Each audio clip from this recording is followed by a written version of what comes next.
Mga higala, kumusta? Ako si John Risoles alang sa MBC News Break.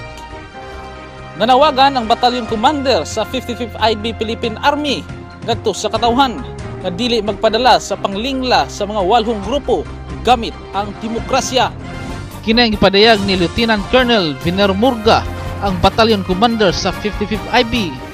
Sa interview sa MBC, gipahayag ni Murga nga ang walhong grupo ang buot lamang muguba sa kaugmaon sa katawhan ug nagpalingla lamang usab sila sa gimando sa ilang kadagkuan.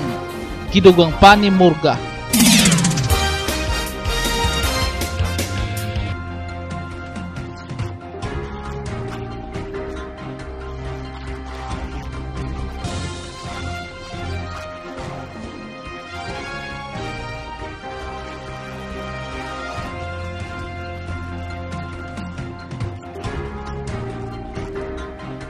Maukadto ang MBC News Break. Ako si John Risoles, daghang salamat.